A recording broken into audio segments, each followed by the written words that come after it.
Bom dia! Espero que você tenha tido uma ótima semana e que Deus tenha te abençoado muito nessa semana.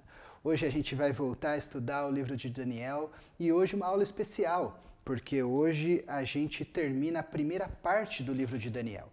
Aquela primeira parte que eu disse que é uma parte histórica, uma narrativa do livro de Daniel, do capítulo 1 ao capítulo 6. Então hoje a gente chegou no capítulo 6 finalmente. Quem diria, não é?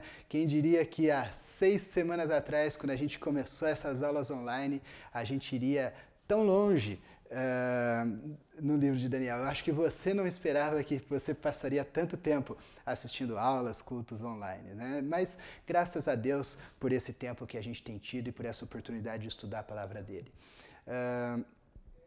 Hoje também essa vai ser uma aula especial porque depois da aula a gente vai ter um tempo de interação. Então você não se desconecta, você depois, quando terminar essa aula, vai receber um outro link, ou você pode procurar no nosso canal mesmo, e aí vai ter um outro link com uma live e daí a gente vai poder interagir ao vivo, não é? Depois da aula. Então vamos estudar o capítulo 6 de Daniel. E o capítulo 6, então, ele começa apresentando o novo rei da Babilônia. Na verdade, Dário, que havia conquistado a Babilônia, o imperador persa, não é? Do Império Medo-Persa. Dário é apresentado aqui para a gente no capítulo 6. Ele é quem governa agora. E já de cara é importante a gente esclarecer algumas coisas, né? Porque Dário é uma figura polêmica, se posso dizer dessa forma, um pouco polêmica nesse texto aqui por conta da historicidade dele. Porque Dário havia sido um outro governante que havia reinado há alguns anos na linha cronológica ali do Império Medo-Persa, um pouco mais para trás. E conhecidamente, historicamente, quem conquistou a Babilônia, quem liberou Israel para retornar do exílio foi Ciro e não Dário. Mas existem documentos históricos que trocam o nome aqui, trocam de Dário para Ciro. Então, o mais provável aqui é que a Bíblia esteja falando de fato de Ciro. Tá? E que talvez Ciro fosse chamado por esses dois nomes, Dário ou Ciro, e que provavelmente sejam sinônimos aqui, você poderia usar qualquer um dos dois nomes. Então, provavelmente aqui está falando de Ciro, o grande imperador da Pérsia, do Império Medo-Persa, que conquistou a Babilônia e que reinou nos primeiros anos aqui, depois dessa conquista. Ele quem autorizou os judeus a voltarem do exílio, e é dele que se está falando aqui. Bom, então eu vou seguir com Dário porque é como está escrito na Bíblia, tá? Mas seria provavelmente qualquer um dos dois. Provavelmente, tá? Ninguém tem evidência disso. Isso é a ideia mais aceita, tá? Então Dário ele tem um perfil bem diferente dos outros imperadores do extinto Império Babilônico. Ele tem um perfil um pouco mais político. E logo de cara o que ele faz é organizar uma estrutura de governo diferente, onde ele institui 120 governadores no império. E esses governadores, chamados de sátrapas, não é? Eles se reportavam a 3 supervisores, não é? 3 grandes líderes, e Dário ele tem essa preocupação de garantir a estabilidade do seu governo. O texto fala que ele fez isso para que ele não tivesse nenhuma perda, não é? Provavelmente para que a gestão fluísse e não tivesse ninguém ali desviando. Então ele cria uma hierarquia com supervisores, governadores e o restante do povo e dos governos abaixo deles, né? Daniel é uma dessas pessoas, não um dos governadores, mas um dos supervisores, ou seja, Daniel é um dos 3 que lideram essa estrutura de governo e que reportam diretamente para Dário. Daniel está aqui no contexto de liderança do império. Daniel aqui, provavelmente, uma parte do povo já tenha retornado para Israel para reconstruir os muros, mas Daniel não voltou. Daniel ainda está ali na cidade da Babilônia, ele não voltou. Talvez por causa da idade dele, aqui Daniel já provavelmente tenha mais de 80 anos, mas principalmente porque Daniel tinha consciência de que Deus tinha incumbido ele de uma tarefa, de uma obra para o reino de Deus. E a obra que Deus queria realizar através de Daniel era na Babilônia, e não de volta para Israel. Então Daniel ele fica na Babilônia, e agora já 70 anos que ele está na Babilônia, 70 anos desde o seu exílio. Mas uma coisa interessante aqui de Daniel, e ainda pensando nos primeiros versículos, a gente ainda está nos 2 primeiros versículos do capítulo. Em nenhum momento no livro de Daniel, nos 12 capítulos de Daniel, você vai ver Daniel desejando voltar atrás. Desejando voltar a 70 anos atrás, quando ele ainda vivia lá em Israel. Em nenhum momento Daniel deseja voltar no passado e desfazer tudo aquilo que aconteceu com o exílio e tudo. Daniel não pede isso, não deseja isso, por um seguinte motivo, eu creio. Porque aquela realidade de 70 anos atrás do povo de Israel não era uma realidade boa. Era uma realidade idólatra, uma realidade de desobediência, de um povo que ignorava Deus. E Daniel, provavelmente, junto com outras pessoas fiéis e tementes a Deus, devia ter orado para que Deus transformasse aquela realidade há 70 anos atrás. E, bom, Deus transformou, Deus fez algo a respeito. E por isso que Daniel não queria voltar atrás. Na verdade, ele queria saber o que Deus ia fazer dali para frente. Daniel, como eu disse, nos 6 primeiros capítulos, ele está... o texto mostra como se sentir em casa na Babilônia. Daniel agora ele se sente em casa na Babilônia. Ele entende que a Babilônia é o seu novo normal. É a sua nova realidade, é aonde Deus levou ele para que ele abençoasse e fosse abençoado. Daniel não quer voltar atrás para aquela realidade de um povo que era idólatra, que era o povo de Israel, mas ele deseja, sim, que o povo volte para a terra, mas volte um novo povo, numa nova realidade, num novo ideal, num novo normal, não é? E isso tem muito a ver com a nossa realidade hoje. E sobre uma coisa que eu tenho pensado muito esses dias. O que a gente mais ouve hoje em dia, com todo esse contexto de isolamento social e de pandemia, é que todo mundo deseja voltar ao normal. Voltar ao normal. Como se você pudesse voltar no tempo, lá em dezembro de 2019, ou fevereiro, né, final de fevereiro de 2020, para que as coisas voltassem ao normal. Mas muito daquilo que a gente chama de normal, muitas vezes é só aquilo que a gente estava acostumado, a nossa rotina. E muitas vezes aquela realidade que a gente fica desejando voltar era uma realidade que nós orávamos para Deus para que Deus mudasse essa realidade. E Deus está mudando a nossa realidade. Deus está fazendo isso. E a gente não deve desejar voltar àquela realidade lá de trás. Não que ela fosse tão caótica quanto a do povo de Israel, que era idólatra. Talvez houvessem muitas coisas, talvez você estivesse orando com bastante intensidade para Deus mudar, mas talvez não. Mas o fato é que aquilo já é passado. E Deus tem um novo ideal, um novo normal para a gente. E é isso que a gente tem que buscar, não o normal, voltar ao normal, mas buscar esse novo ideal que Deus tem preparado para a gente, que Deus tem feito para a gente.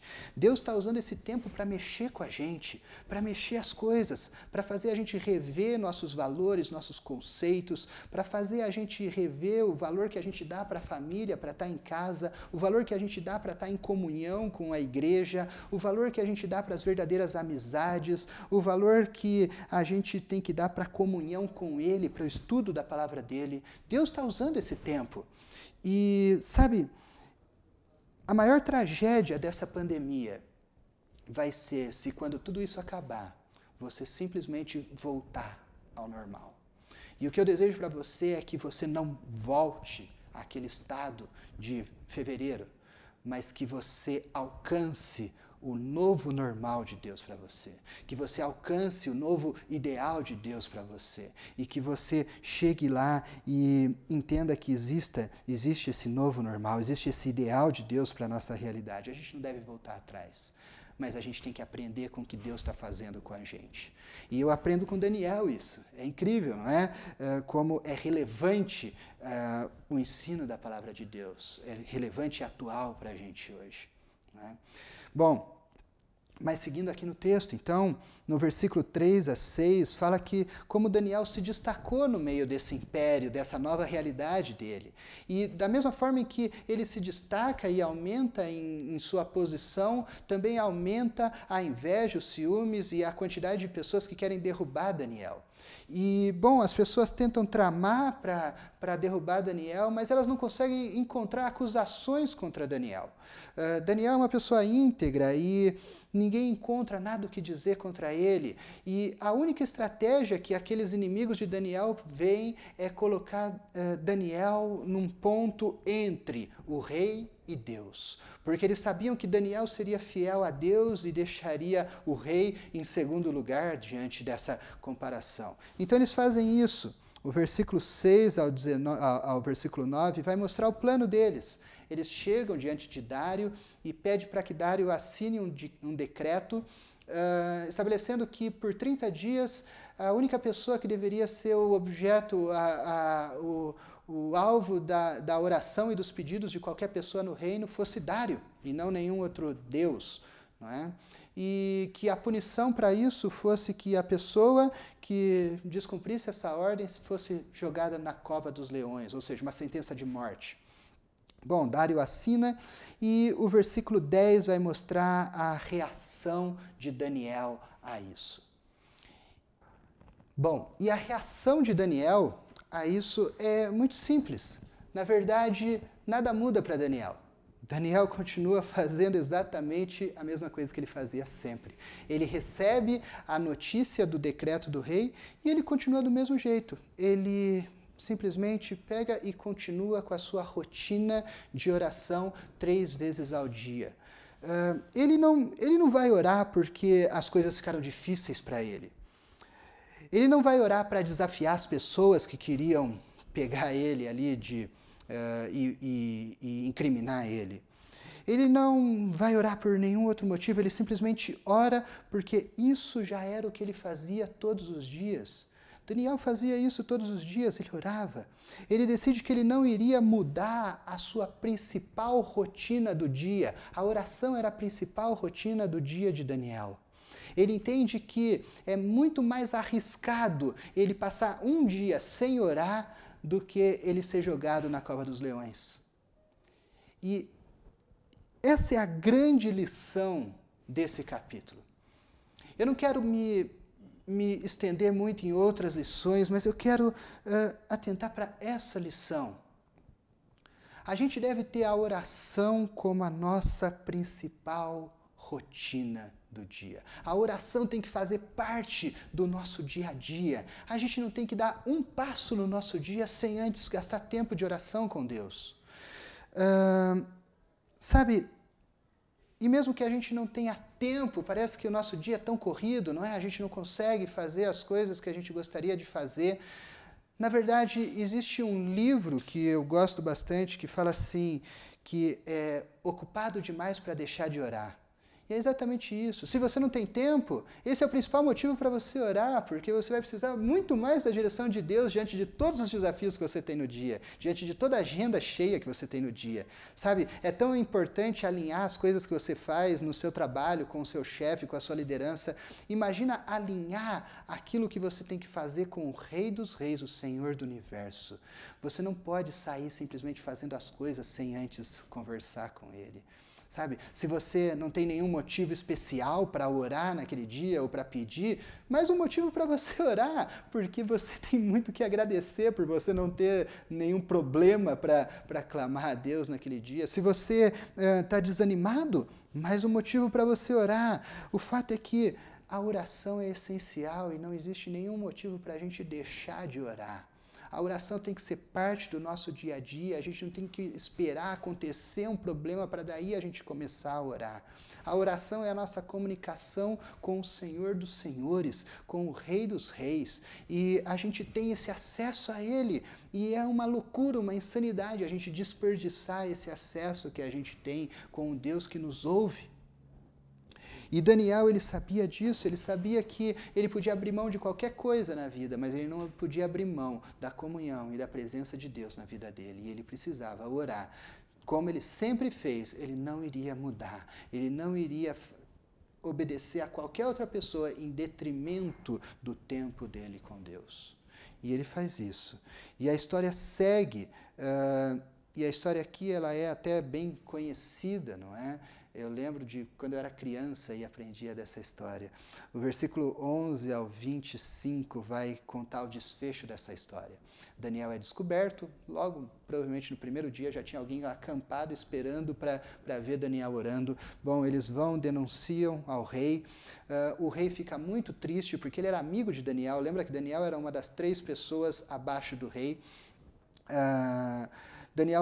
O rei tenta estratégias e alternativas de salvar Daniel, mas não consegue, ele tem que executar a sentença, ele joga Daniel, então manda jogarem Daniel na cova dos leões, eles selam a cova, Dário fica triste, mas ele guarda uma esperança de que Daniel seja salvo.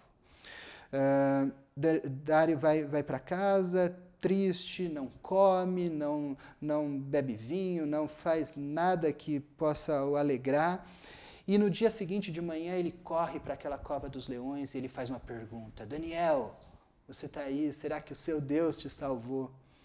Então Daniel responde que ele está vivo, que Deus considerou ele sem culpa e que ele está vivo. Não só Daniel está vivo, mas Dário entende agora que o Deus de Daniel está vivo.